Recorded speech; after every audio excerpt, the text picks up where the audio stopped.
వెనకాల పెట్టి నన్ను సేవ్ చేశారు. నేను కొంచెం టెన్షన్ లేకుండా మాట్లాడచ్చు. సో మీరు చెప్పిందే జరిగింది. ఈ సినిమా చూసి నీకు ఇంకా పెద్ద సినిమా వస్తుందని చెప్పారు. ఇది నా biggest film in my life, my career. ఇంత డబ్బు పెట్టి చాలా ఎస్ఎల్ఐ కన్నా ఈ సినిమాకి ఇంత డబ్బు పెట్టి నాకు ఇంత పెద్ద క్యాన్వాస్ ఇచ్చారు. ఆ సినిమా కూడా అన్నయ్య రావడం, దాన్ని మళ్ళీ ముందు నాకు ఎంకరేజ్మెంట్ ఇవ్వడం, నేను ఇది ఎప్పటికీ మర్చిపోలేను. నేను ఒకటే చెప్తున్నాను మీ అందరికీ, ఈ సినిమా నాకు డెబ్యూ లాంటిది. ఎందుకంటే ఇప్పటి వరకు నాకు ఇంత కాస్ట్ కానీ, లేకపోతే ఇంత మంచి యాక్టర్స్ కానీ, ఇంతమంది టెక్నీషియన్స్ కానీ, నాకు ఒక డెబ్యూ ఫిల్మ్కి ఓ హీరోకి దొరికేలాంటి అంత మంచి కాస్ట్ దొరికింది, టెక్నీషియన్స్ దొరికారు.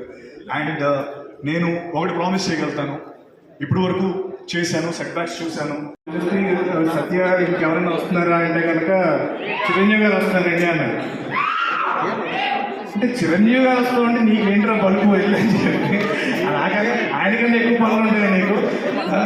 అసలు అంటే ఒక హనుమాన్ సినిమాకి మేము అప్పుడు చాలా కష్టపడి మూవీ చేసి ప్రీ రిలీజ్ ఈవెంట్కి సార్ని ఇన్వైట్ చేసినప్పుడు మా సినిమాని ఒక హనుమంతుడు వారు ద్రోణగిరి పర్వతాన్ని ఎలా అయితే ఎత్తుతాడో అలా ఎత్తి ఆ సినిమా